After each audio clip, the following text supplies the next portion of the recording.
우리 다 같이 묵상기도 드리심으로 주일 예배 하나님 앞에 드리겠습니다. 하나님은 영이시니 예배하는 자가 영과 진리로 예배할지니라. 아멘.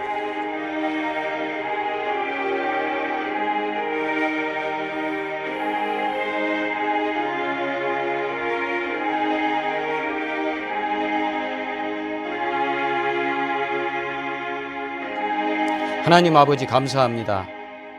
오늘 또 저희에게 그러고 복된 주님의 날 주셔서 하나님 앞에 나와 예배할 수 있도록 은총 허락하시니 감사합니다.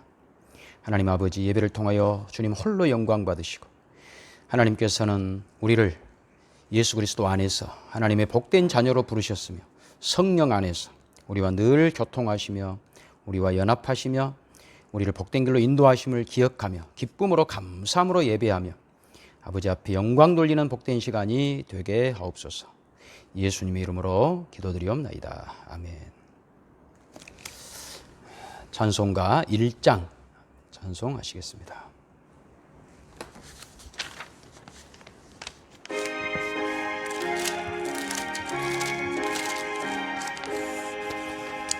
만복의 근원 하나님, 온 백성 찬송 드리고 저 천사여 찬송하세.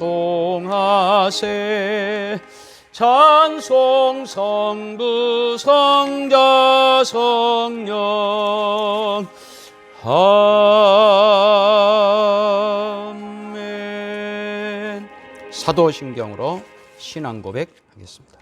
전능하사 천지를 만드신 하나님 아버지를 내가 믿사오며 그 외아들 우리 주 예수 그리스도를 믿사오니 이는 성령으로 잉태하사 동정녀 마리아에게 나시고 번디오 빌라도에게 고난을 받으사 십자가에 못 박혀 죽으시고 장사한 지 사흘 만에 죽은 자 가운데서 다시 살아나시며 하늘에 오르사 전능하신 하나님 우편에 앉아 계시다가 저리로서 산자와 죽은 자를 심판하러 오시리라. 성령을 믿사오며 거룩한 공회와 성도가 서로 교통하는 것과 죄를 사하여 주시는 것과 몸이 다시 사는 것과 영원히 사는 것을 믿사옵나이다. 아멘. 찬송가 369장 찬송입니다.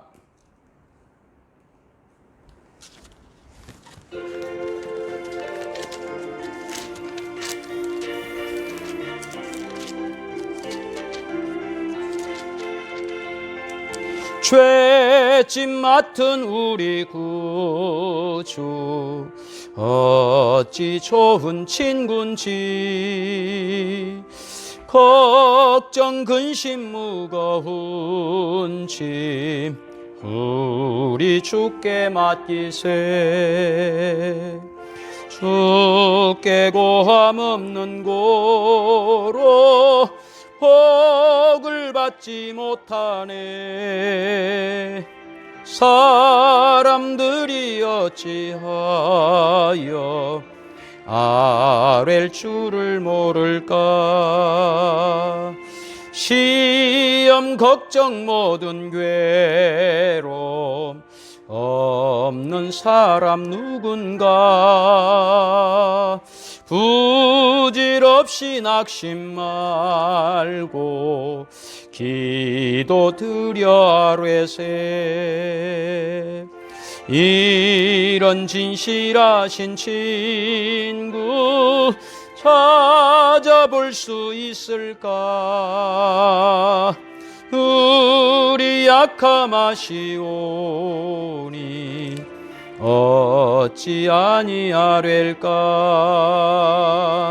근심 걱정 무거운 짐 아니 진자 누군가.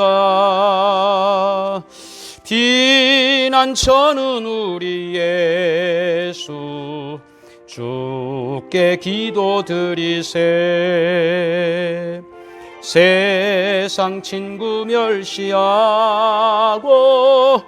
너를 조롱하여도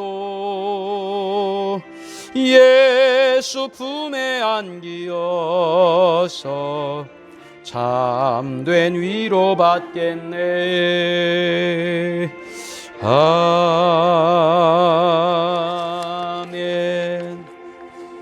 교회 소식 알려드리겠습니다. 수도권 사회적 거리두기 4단계 지침으로 우리가 10% 대면 예배 가능하지만 확산세가 최근에 좀 심해서 오늘 주일도 온라인 예배 드립니다. 다음 주일은 어떻게 할지는 또 제가 주중에 알려드리도록 하겠습니다. 수요 예배 온라인으로 드리고 있습니다. 지난 수요일까지 빌립보서 강의 끝났고 이번 주 수요일부터는 갈라디아서 강의를 시작하겠습니다.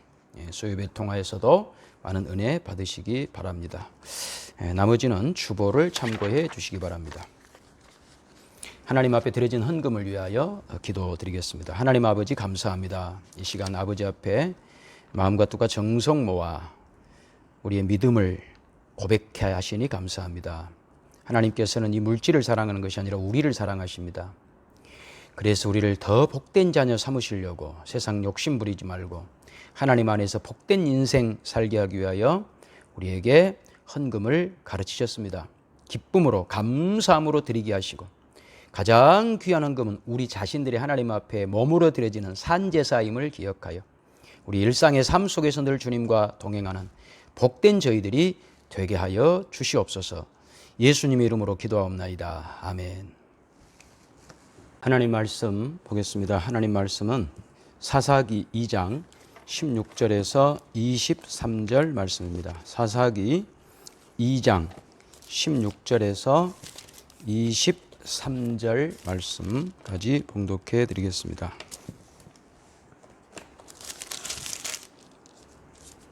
여호와께서 사사들을 세우사 노략자의 손에서 그들을 구원하게 하셨으나 그들이 그 사사들에게도 순종하지 아니하고 오히려 다른 신들을 따라가 음행하며 그들에게 절하고 여호와의 명령을 순종하던 그들의 조상들이 행하던 길에서 속히 치우쳐 떠나서 그와 같이 행하지 아니하였더라. 여호와께서 그들을 위하여 사사들을 세우실 때에는 그 사사와 함께 하셨고 그 사사가 사는 날 동안에는 여호와께서 그들을 대적의 손에서 구원하셨으니 이는 그들이 대적에게 압박과 괴롭게 함을 받아 슬피 부르짖음으로 여호와께서 뜻을 돌이키셨음이거늘 그 사사가 죽은 후에는 그들이 돌이켜 그들의 조상들보다 더욱 타락하여 다른 신들을 따라 섬기며 그들에게 절하고 그들의 행위와 패역한 길을 그치지 아니하였으므로 여호와께서 이스라엘에게 진노하여 이르시되 이 백성이 내가 그들의 조상들에게 명령한 언약을 어기고 나의 목소리를 순종하지 아니하였은즉 나도 여호수아가 죽을 때에 남겨둔 이방 민족들을 다시는 그들 앞에서 하나도 쫓아내지 아니하리니 이는 이스라엘이 그들의 조상들이 지킨 것 같이 나 여호와의 도를 지켜 행하나 아니하나 그들을 시험하려 함이라 하시니라. 여호와께서 그 이방 민족들을 머물러 두사 그들을 속히 쫓아내지 아니하셨으며 여호수아의 손에 넘겨주지 아니하셨더라. 아멘. 사사기는 여호수아가 죽은 후부터 사무엘이 등장하기 전까지 약 200년에서 400년 정도의 이스라엘 역사를 다루고 있습니다. 사사시대의 특징은 실패의 연속입니다. 왜 이스라엘은 실패했는가? 바로 하나님께 불순종했기 때문입니다. 그래서 하나님께서 가나안 원주민을 진멸하라 라고 하는 그 명령을 어김으로 결국 불순종으로 말미암아 그들이 쫓아내지 못한 진멸하지 못한 원주민들로부터 이스라엘은 계속해서 괴롭힘을 당하게 되는 것입니다. 또 하나의 사사기의 특징은 그럴 때마다 하나님께서 사사를 보내어 이스라엘 백성들을 구원하십니다. 이제 문제는 불순종으로 혼이 났던 이스라엘 백성들이 한번 혼나고 구원받았으면 다시 안 그러면 될 것 같은데 그렇지 않더라는 겁니다. 그 불순종과 실패, 그로 인하여 괴롭힘 당하는 일들을 계속 반복하더라는 거죠. 그래서 우리는 지난 시간에 그들이 하나님 앞에 불순종해서 혼나고 복임해서 울었다 그랬잖아요. 그러니까 이제 울었으니까 그 다음에는 그들이 순종했는가? 그렇지 않았습니다. 또다시 불순종했습니다. 그렇다면 왜 사사기에는 이런 내용들을 자세히 기록하고 있을까요?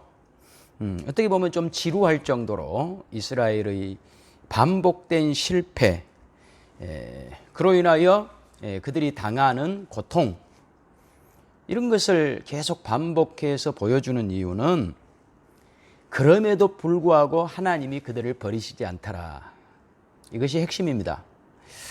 원래 하나님의 계획은 이스라엘 백성들이 애굽에서 탈출해서 적과 꿀이는 가나안 땅에 들어가서 거기서 하나님 나라를 건설하는 것이었습니다. 그런데 이스라엘의 불순종으로 이 하나님의 계획이 틀어져 버리고 말았습니다. 그러면 하나님께서도 야, 안 되겠다. 너희들이 불순종해서 내 계획을 망쳐버렸으니 나도 다른 사람들 알아봐야 되겠다. 나 너희들 이제 같이 안 가겠다. 이러시지 않았다는 거예요. 하나님께서는 그럼에도 불구하고 그들을 다시 건져내십니다. 그래서 사사기가 우리에게 지금 말하려고 하는 것은 무엇일까요? 인간의 역사는 그렇기 때문에 인간의 역사, 하나님께서 우리를 구원해 주시지 않으면 인간의 역사는 희극이라고요? 비극이라고요? 지난주에 말씀드렸습니다. 인간은 누구나 나이 들고 병 들고 죽어갑니다. 그렇기 때문에 인생의 결론은 희극이 아니고 비극입니다. 비극. 그래서 이 비극적인 울 수밖에 없는 이런 인생의 문제를 해결해 보기 위해서 문학이 시도되고 철학이 추구되었죠. 그럼에도 불구하고 문학도 철학도 모든 학문도 이 비극적인 인생의 문제 앞에 다 무릎을 꿇고 말았습니다. 그렇기 때문에 우리 인생들은요, 이 세상이 비극이다, 인생이 비극이란 것을 잘 알기 때문에 마음속 깊이 무엇이 자리를 잡고 있냐면 공포가 자리를 잡고 있습니다. 공포, 두려움, 무서움. 이것이 우리 인간들의 가슴속 깊은 곳에 자리를 잡아요. 비극으로 끝날 수밖에 없는 인생과 세상에 대한 공포죠. 사람들은 어떤 큰 일을 겪고 나면요, 마음에 무엇이 남냐면 공포가 남는 법입니다. 우리나라도 1950년 6.25 전쟁을 겪고 난 이후에 늘 우리나라 사람들 마음속에는 전쟁에 대한 공포가 있어요. 그래서 1970년대에 강남이 이제 개발될 때에 왜 사람들이 강남으로 몰려갔느냐? 신도시이기 때문이기도 했지만 제가 어렸을 때 많이 들었던 이야기예요. 만약에 또 전쟁이 나서 6.25 때처럼 한강 다리가 폭파되더라도 강남에 살면 피난 갈 수 있다. 이런 이유 때문에 강남으로 몰려갔던 것이죠.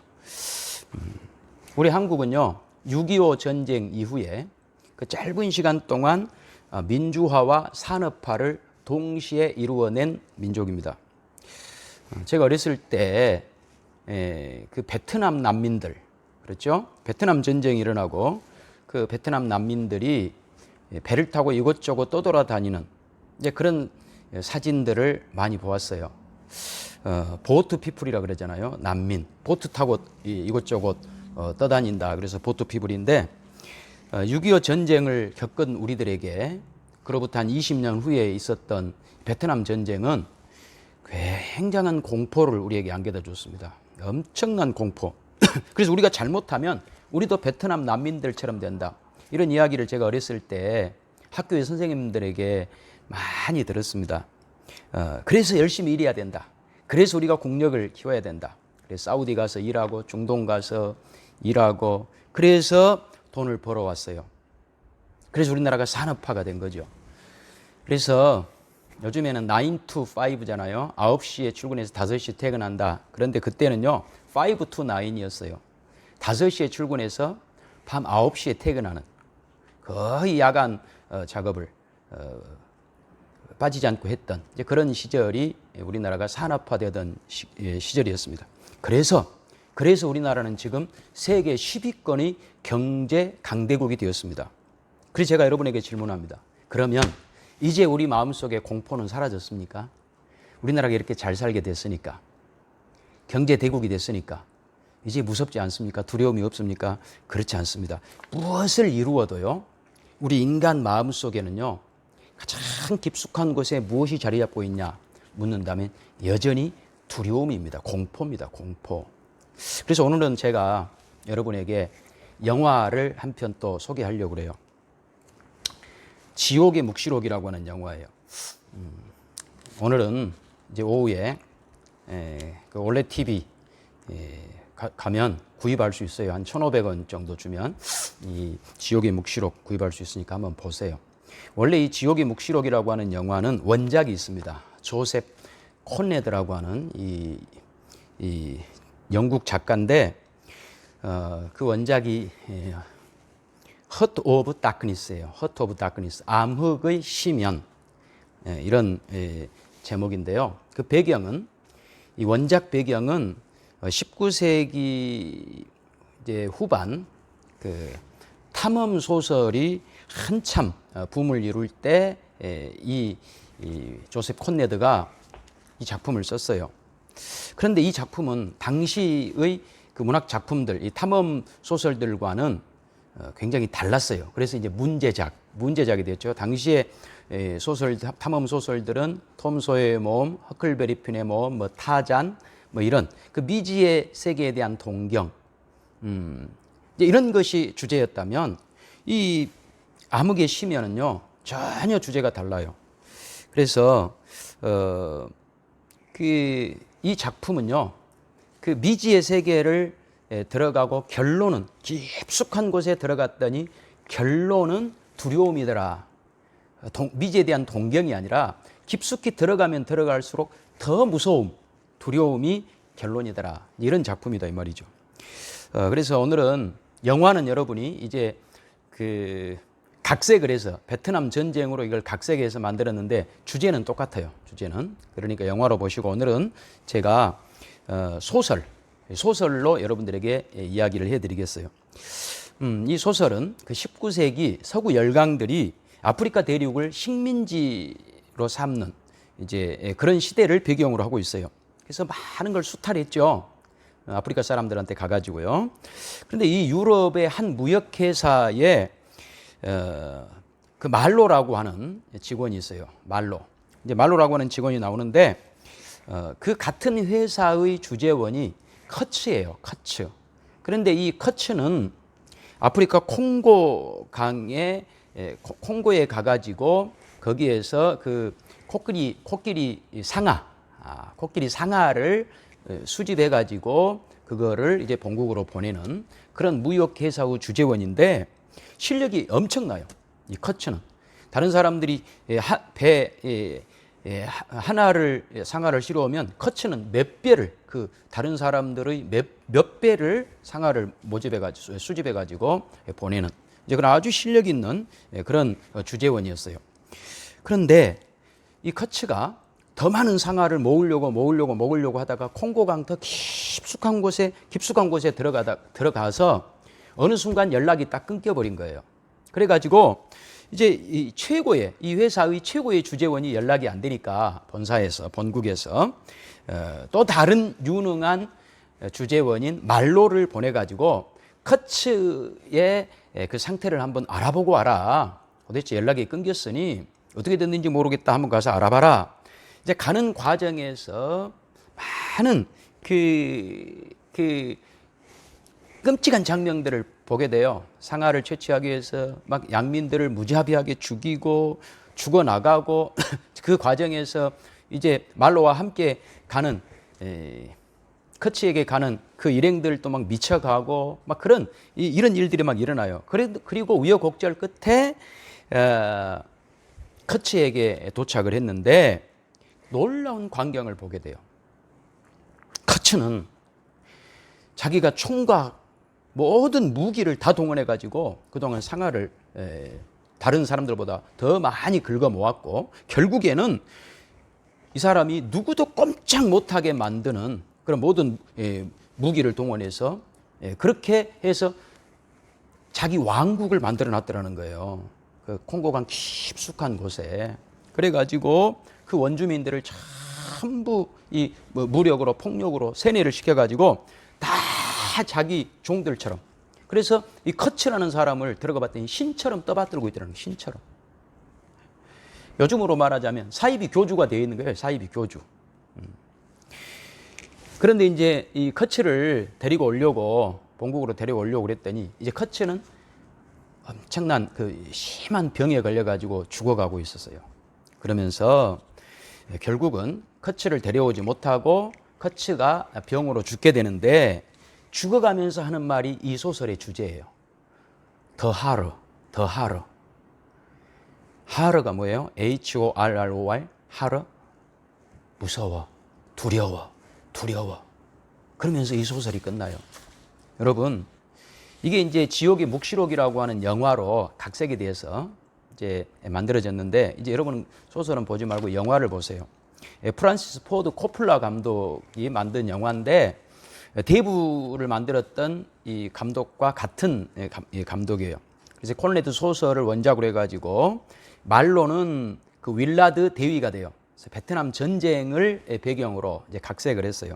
그리고 그 로버트 슈만이라는 배우가 윌라드 대위 역할을 하고 그 소설에서는 말로가 영화에서는 윌라드가 돼요. 그다음에 커츠는 이 영화에서는 커츠 대령으로, 커츠는 똑같아요. 이름이 커츠 대령이 돼가지고. 그래서 마지막에 이 영화에서는 윌라드 대위가 커츠 대령을 죽이는 것으로 끝나는데 그때 그 영화도 마찬가지 마지막에 무서워, 무서워, 더 하러, 더 하러 그렇게 하고 끝이 나요.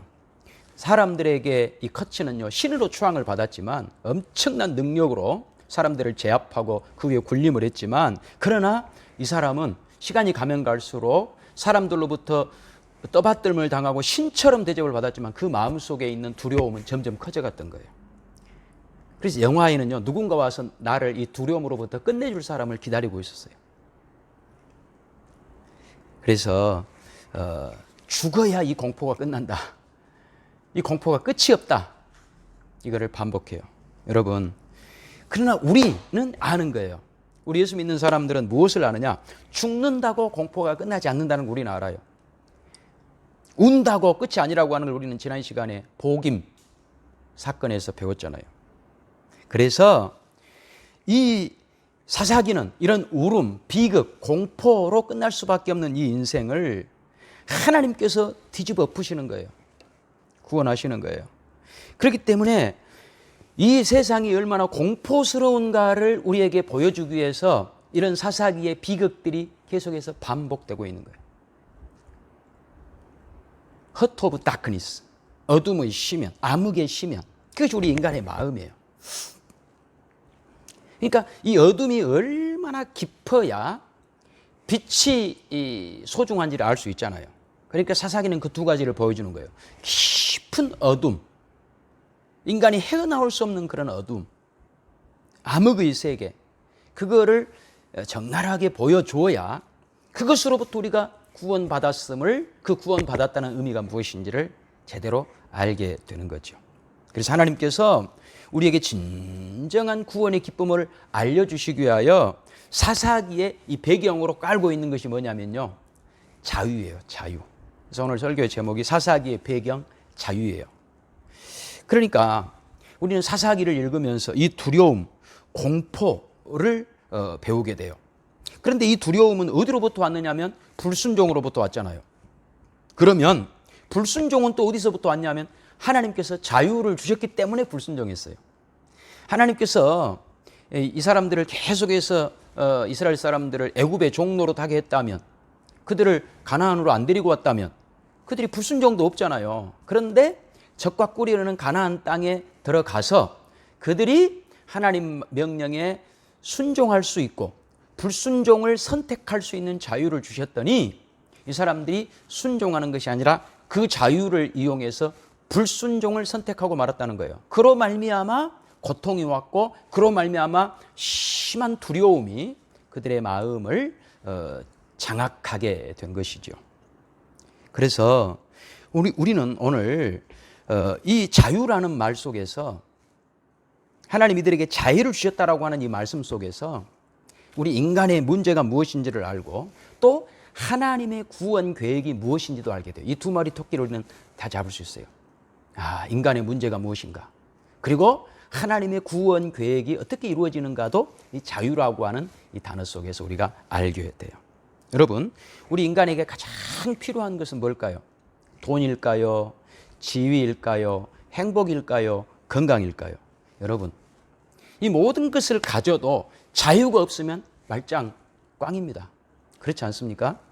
그래서 성경은 진리를 알지니 진리가 너희를 자유케 하리라. 요한복음에서 말씀했어요. 인간이 가장 필요한 건 자유예요. 자유. 자유가 있어야 사랑도 가능하고 자유가 있어야 행복도 가능하고 자유가 있어야 건강한 것이 의미가 있는 거예요. 엄청 건강한데 자유가 없어요. 돈이 엄청 많은데 자유가 없어요. 그럼 그게 무슨 행복이에요? 그렇잖아요. 그러니까 하나님은 처음 사람을 만드실 때 자유를 주셨어요. 그래서 모든 걸 스스로 선택할 수 있는 권리를 우리 인간에게 주신 거예요. 왜냐하면 하나님께서는 우리 인간에게 믿음과 사랑을 요구하시기 때문에 그래요. 믿음과 사랑이라고 하는 것은 두 인격 간의 동등한, 대등한 지위가 주어졌을 때 믿음과 사랑이라고 하는 것이 가능하게 되는 겁니다. 그렇기 때문에 하나님께서는 우리를 최고의 인간으로 만드시고 우리와 동등한 수준에서 교제를 하기 위하여서 자유를 주신 거예요. 심지어는 하나님을 거부할 수 있는 선택권까지도 주셨어요. 그런 자유를 주셨어요. 그래서 우리가 자유로운 결정으로 하나님을 믿고 하나님을 사랑하기를 원하셨어요. 그러니까 우리는 사사기에서 이스라엘 백성들이 왜 불순종을 밥 먹듯이 했을까? 이것만 보지 말고 하나님께서 그들을 믿음과 사랑의 사람으로 만들기 위하여서 자유를 주셨구나.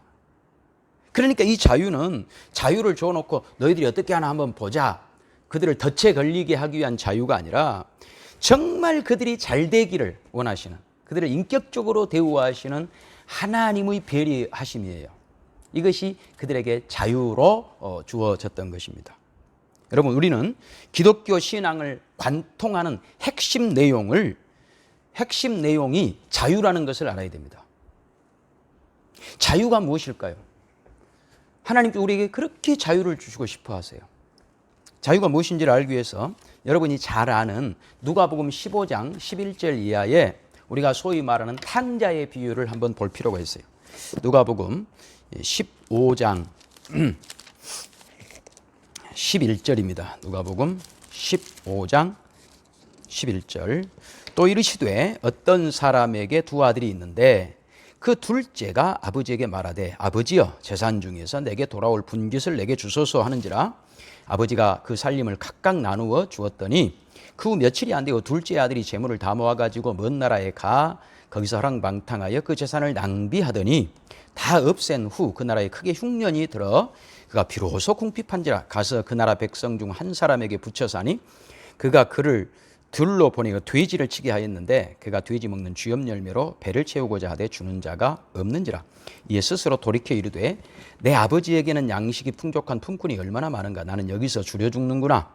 내가 일어나 아버지께 가서 이르기를 아버지, 내가 하늘과 아버지께 죄를 지었사오니 지금부터는 아버지의 아들이라 일컬음을 감당하지 못하겠나이다. 나를 품꾼의 하나로 보소서 하리라 하고 이에 일어나서 아버지께로 돌아가니라. 아직도 거리가 먼데 아버지가 그를 보고 측은히 여겨 달려가 목을 안고 입을 맞추니 아들이 이르되 아버지, 내가 하늘과 아버지께 죄를 지었사오니 지금부터는 아버지의 아들이라 일컬음을 감당하지 못하겠나이다 하나 아버지는 종들에게 이르되 제일 좋은 옷을 내어다가 입히고 손에 가락지를 끼우고 발에 신을 신기라. 그리고 살진 송아지를 끌어다가 잡으러 우리가 먹고 즐기자. 이 내 아들은 죽었다가 다시 살아났으며 내가 잃었다가 다시 얻었노라 하니 그들이 즐거워하더라. 맏아들은 밭에 있다가 돌아와 집에 가까이 왔을 때에 풍악과 춤추는 소리를 듣고 한 종을 불러 이 무슨 일인가 물은데 대답하되 당신의 동생이 돌아왔으며 당신의 아버지가 건강한 그를 다시 맞아들이게 됨으로 인하여 살찐 송아지를 잡았나이다 하니 그가 노하여 들어가고자 하지 아니하거늘 아버지가 나와서 구원한데 아버지께 대답하여 이르되 내가 여러 해 아버지를 섬겨 명을 어김이 없거늘 내게는 염소 새끼라도 주어 나와 내 벗으로 즐기게 하신 일이 없더니 아버지의 살림을 창녀들과 함께 삼켜버린 이 아들이 돌아오매 이를 위하여 살찐 송아지를 잡으셨나이다. 아버지가 이르되 너는 항상 나와 함께 있으니 내 것이 다 내 것이로되 이 내 동생은 죽었다가 살아났으며 내가 잃었다가 얻었기로 우리가 즐거워하고 기뻐하는 것이 마땅하니라. 여러분, 우리가 잘 아는 집을 나갔다 돌아온 탕자 이야기인데요. 이건 단순하게 이 탕자가 나가서 탕전하고 돌아왔다는 정도 이야기가 아니고요. 훨씬 깊은 의미가 있어요. 하나님 우리에게 자유를 주신다. 그런 의미가 있습니다. 아버지에게는 두 아들이 있어요. 그런데 이 두 번째 아들, 작은 아들이 아버지, 어차피 아버지 나중에 돌아가실 건데 돌아가실 때 나에게 유산 물려줄 거 지금 좀 주세요. 빨리 주세요. 그래서 아버지에게 달라고 그래요. 사실 아버지가 유산을 줘야 될 어떤 의무도 없어요. 그럼에도 불구하고 이 버릇없는 둘째 아들의 요구를 아버지는 들어줬지요. 큰 재산을 가지고 먼 나라에 가서 허랑방탕하고 다 허비해가지고 거지 신세가 돼버립니다. 아버지는 그 아들에게 자유를 주었어요.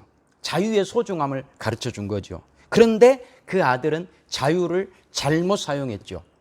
죄 짓는데 그 자유를 선택하고 말았죠.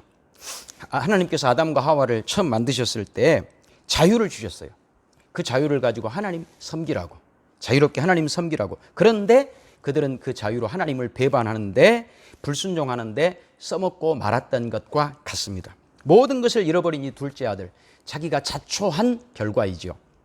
그래서 그때 아버지 집이 생각났습니다. 아버지 집은 얼마나 풍족한가. 종들도 우리 아버지 집에서는 배불리 먹는데 나는 지금 거지가 돼서 돼지밥도 제대로 얻어먹지 못하는 신세가 되었구나.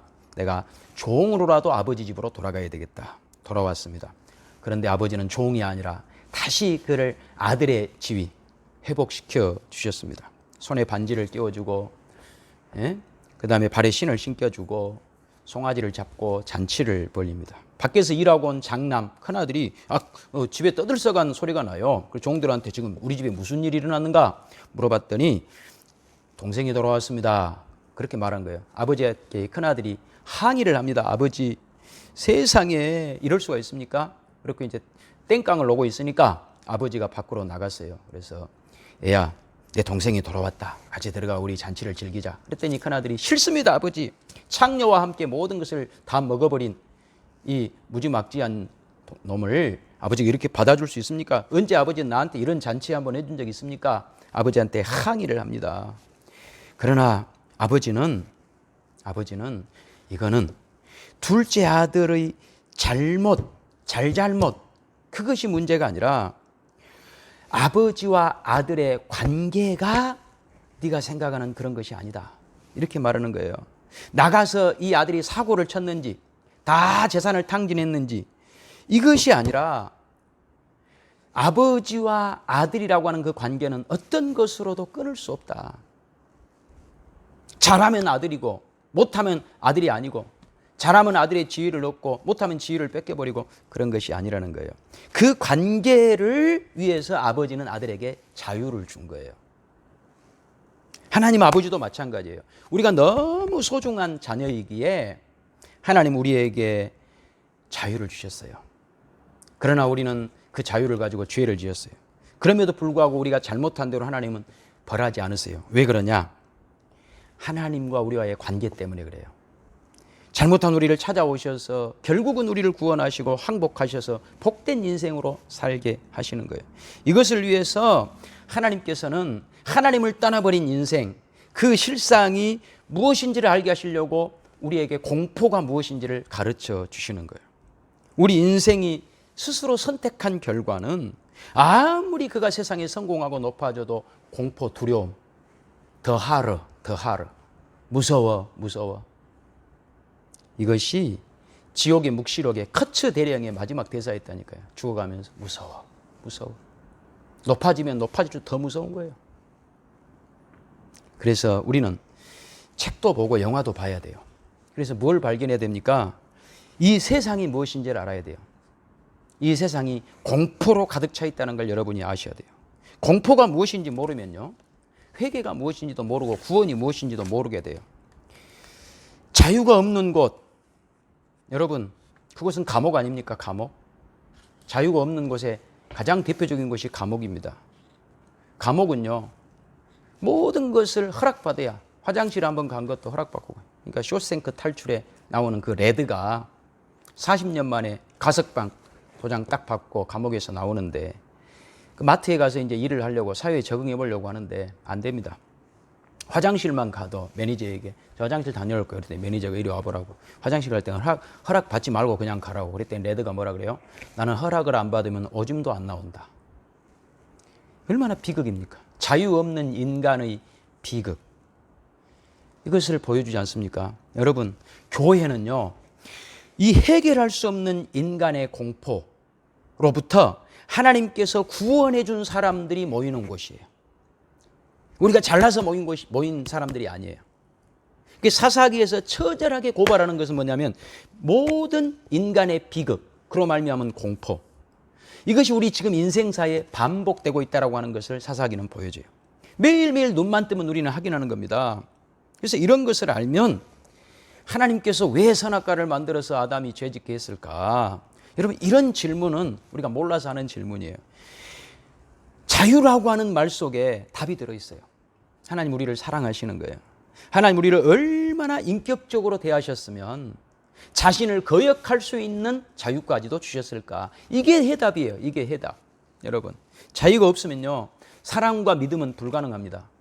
자유가 없는데 어떻게 사랑이 가능합니까? 어떻게 믿음이 가능합니까? 그래서 하나님은 우리 속에 사랑과 믿음을 채워주고 싶으셨습니다. 사랑의 반대는 뭘까요? 미움일까요? 무관심일까요? 아닙니다. 사랑의 반대는 동정이라고 저는 생각합니다. 동정. 사랑하면요, 대등한 관계에서만 사랑이 이루어지는 거예요. 불쌍히 여기는 것은 사랑이 아닙니다. 하나님은 우리 속에 진리와 생명을 담아내시려고 우리에게 자유를 주신 거예요. 그렇기 때문에 하나님은 어떤 사람이 잘못했다고 금방금방 심판해 버리지 않고 시간을 주시고 기다려 주십니다. 그 기다림이 우리를 불순종으로, 때로는 그 불순종 때문에 우리가 고통을 겪게 되고 그로 인하여 마음의 공포를 가지기도 해요. 그런 모든 시간들 속에서 하나님께서는 기다려 주시는 거예요. 그러면서 우리를 구원하십니다. 그래야 하나님께서 우리를 구원하셨을 때에 우리가 자유롭게 하나님을 사랑하고 하나님과 믿음의 관계를 유지한다는 것이 얼마나 큰 축복인지를 우리는 알게 되는 거예요. 그래서 우리가 하나님께서 우리를 얼마나 복된 사람들 되기를 원하시는지, 그리하여 이 자유를 주기를 원하시는지를 창세기 28장 야곱에게서 한번 다시 확인합시다. 창세기 28장 10절입니다. 야곱이 브엘세바에서 떠나 하란으로 향하여 가더니 한 곳에 이르러는 해가 진지라. 거기서 유숙하려고 그곳에 한 돌을 가져다가 베개로 삼고 거기 누워 자더니 꿈에 본즉 사닥다리가 땅 위에 서 있는데 그 꼭대기가 하늘에 닿았고, 또 본즉 하나님의 사자들이 그 위에서 오르락내리락하고, 또 본즉 여호와께서 그 위에 서서 이르시되 나는 여호와니 너의 조부 아브라함의 하나님이요 이삭의 하나님이라. 내가 누워있는 땅을 내가 너와 내 자손에게 주리니 내 땅이 땅에 티끌같이 되어 내가 서쪽과 동쪽과 북쪽과 남쪽으로 퍼져나갈지며 땅의 모든 족속이 너와 내 자손으로 말미암아 복을 받으리라. 내가 너와 함께 있어 내가 어디로 가든지 너를 지키며 너를 이끌어 이 땅으로 돌아오게 할지라. 내가 내게 허락한 것을 다 이루기까지 너를 떠나지 아니하리라 하신지라. 야곱이 잠있게 이르되 여호와께서 과연 여기 계시거늘 내가 알지 못하였도다. 여러분, 하나님께서 야곱과 대등한 관계를 위하여 그에게 축복하시고 자유를 주시는 장면이에요. 내가 너를 떠나지 아니하리라 그랬잖아요. 14절에 내가 너를 떠나지 아니하리라. 그러면서 15절에 뭐라고 말씀하시죠? 내가 너와 함께해서 내가 어디로 가든지 너를 지키며, 내가 어디로 가든지, 이게 자유를 주신 거예요. 내가 어디로 가든지 너를 지킨다. 야곱에게 선택과 자유를 주십니다. 그래서 그렇게 긴 시간이 야곱에게 필요했던 것입니다. 야곱은 문제투성이 사람이에요. 아버지를 속이고 형 속이고 더 이상 집에서 살 수 없어서 삼촌 집 라반의 집으로 피신을 갔지 않습니까? 거기서 20년 동안 종살이해서 또 하나님 축복해 주셔가지고 부자가 되어 돌아오지만, 여러분, 부자가 되지만 기는 놈 위에 나는 놈이 있다고. 야곱은 아주 사기꾼이고 약탈자고 그런 사람인데, 삼촌 라반은 야곱을 능가하는 사기꾼입니다. 그래서 결국 삼촌 라반과 불화하게 되고 야반 도주하다시피 해서 다시 아버지와 형이 사는 고향으로 돌아올 수밖에 없었습니다. 돌아오는데 이 야곱 마음속에 두려움이 이루 말할 수 없어요. 공포. 아까 인간의 가장 깊숙한 곳이 자리 잡고 있는 게 뭐라고요? 공포, 두려움. 그래서 아버지와 형의, 특별히 형의 이글거린 분노의 눈빛이 그의 마음에서 떠나지 않습니다. 그래서 하나님을 붙잡고 이제 이 야복강만 넘으면 자기 형이 자기를 기다리고 있는데, 거기에서 하나님을 붙잡고 씨름을 합니다. 하나님, 나를 축복해 주세요. 나를 축복해 주세요. 나 그냥 갈 수 없습니다. 그랬더니 하나님의 사자가 이제 새벽이 돼가지고 나 이제 가야 돼. 그런데도 안 놓으니까 허벅지 관절을 그냥 내려쳐버립니다. 허벅지 관절이 부러져 버립니다. 그래도 야곱이 놓지 않습니다. 나를 축복해 주기 전에는 내가 보내드리지 않겠습니다. 그랬더니 하나님의 사자가, 내 이름이 뭐냐? 야곱입니다. 야곱은 속이는 자, 약탈자라는 뜻이에요. 그런데 하나님이 이제는 야곱이라 하지 말고 이스라엘이라 하라. 그 뜻은 하나님과 싸워서 이겼다는 뜻입니다. 여러분, 무슨 뜻일까요? 왜 야곱이 아니고 이스라엘이라고 하는 이름을 주셨을까요? 하나님과 싸워서 이겼다니요. 도대체 이게 무슨 말이에요? 여러분, 이것은 자식을 키워보는 부모라면 금방 알 수 있어요. 자식 이기는 부모 없다. 부모하고 자식하고 싸우면 부모가 이겨요, 자식이 이겨요? 자식이 이깁니다. 그렇죠? 자식을 희생시켜서 자기를 보존하는 부모는 없습니다. 자기를 희생해서 자식을 지키는 것, 자식을 지키기 위해 끝까지 희생하는 것이 부모잖아요. 그래서 야곱에게 너는 나를 이긴 자다. 응? 무슨 말이에요? 자식 이기는 부모 없다. 응? 나는 지금까지 너를 복되게 하려고 모든 걸 쏟아 부었다. 앞으로도 마찬가지다. 너를 잘되기만 할 수 있다면 내 아들까지도 주어서 너를 구원하고 너를 복되게 하고야 말 것이다. 이것이 바로 이스라엘이라는 뜻이에요. 하나님과 겨루어 이겼다. 이것을 하나님은 자유를 주시고 시간을 주시고 기다려주세요. 그래서 우리는 이제 자유가 있으니 마음대로 살아도 되는가? 그렇지 않습니다. 또 반대로 하나님 자유를 주셔서 고마워요. 응? 그런데 나는 자유가 별로 안 좋아요. 나에게 자유를 주지 마시고 내가 술 먹으러 가면 내 다리를 분질러서라도 그냥 내가 못 가게 해주세요. 내가 잘못된 길 가면 버스가 굴러서라도 사고가 나서라도 제가 죄 짓는 데는 안 가게 해주세요. 여러분, 하나님 그렇게 하지 않으세요. 힘으로 우리를 굴복시키지 않으세요. 왜냐하면 우리를 사랑하시기 때문이에요. 그래서 우리를 기다려주고 또 기다려주는 거예요. 아버지가 집 나간 둘째 아들을 기다리고 기다렸듯이. 그러면서 우리에게 뭘 가르친다고요? 세상이 얼마나 참혹한지, 그로 인하여 얼마나 세상이 공포로 가득 차 있는지. 그래서 하나님께 우리가 돌아오는 것이 얼마나 복인지를 알게 하시기를 원하세요. 그래서 갈라디아 5장 1절에 그리스도께서 우리를 자유롭게 하려고 자유를 주셨으니 그러므로 굳건하게 서서 다시는 종의 멍에를 매지 말라. 사사기를 통해서 우리는 얼마나 소중한 하나님의 자녀들인지를 배우게 됩니다. 하나님은 끊임없이 여러분들에게 멋진 자녀 되라, 멋진 사람 되라, 부모처럼 우리에게 이렇게 말씀합니다. 훌륭해져라. 네가 얼마나 귀한 사람인지 알아라. 너 소중한 사람이다. 내가 너에게 가진 목표가 얼마나 큰지 알아라. 제발 세상에 가치 없는 것에 종되지 말아라. 세상의 끝은 공포란다. 너는 최고의 내 자녀다. 너는 내가 가장 사랑하는 내 백성이고 내 자녀다. 이렇게 말씀합니다. 여러분, 우리가 불순종으로 세상으로 나가게 되면요, 세상의 열매밖에 맺지 못해요. 갈라디아서 5장에 육체의 열매, 세상의 열매, 곧 죽음입니다. 공포입니다. 그러나 순종하고 주님 말씀대로 돌아오면 성령의 열매를 반드시 맺게 되어 있습니다. 사랑과 희락과 오래 참음과 자비와 양성과 충성과 온유와 절제, 이런 열매들을 맺게 되는 거예요. 공포밖에 없는 세상을 의지하지 말고, 세상 따라가지 말고, 여러분 하나님 앞에 순종하는 복된 여러분이 되시기를 바랍니다. 하나님이 주신 자유를 사용하시기 바랍니다.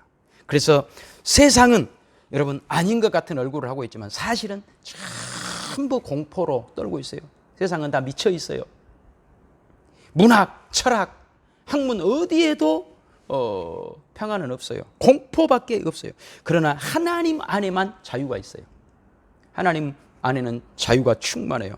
하나님 안에는 사랑이 충만해요. 하나님이 주신 그 자유로 우리는 사랑과 믿음의 관계를 하나님 안에서 갖게 되는 거예요. 그 속에서 우리는 열매 맺는 복된 사람들이 될 수 있는 거예요. 이 말씀 꼭 기억하셔서 하나님 주시는 자유로 하나님 더 사랑하고 하나님과 더욱더 믿음의 복된 관계를 맺어감으로 아름다운 열매들을 가득 맺는 복된 여러분 되시기를 주님의 이름으로 축원합니다. 기도하겠습니다. 하나님 아버지 감사합니다. 세상은 공포투성입니다.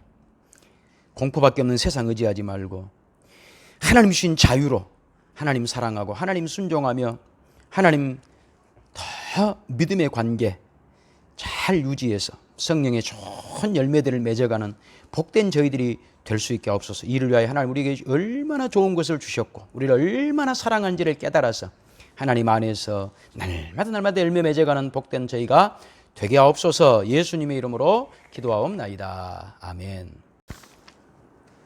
우리 다 같이 5장 찬송하시겠습니다.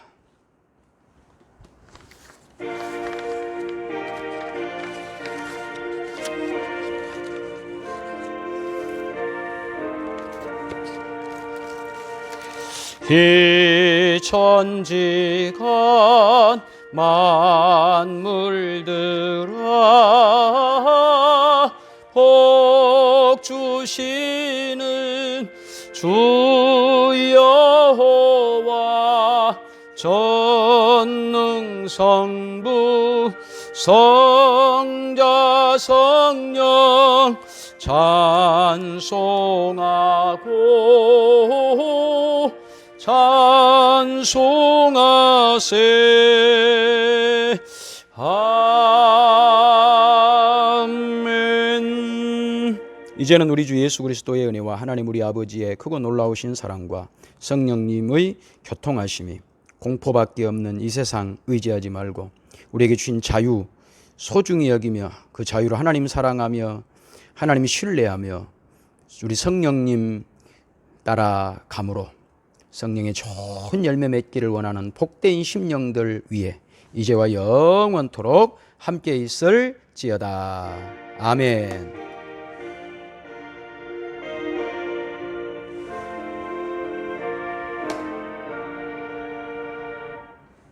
이상으로 주일 예배 마쳤습니다.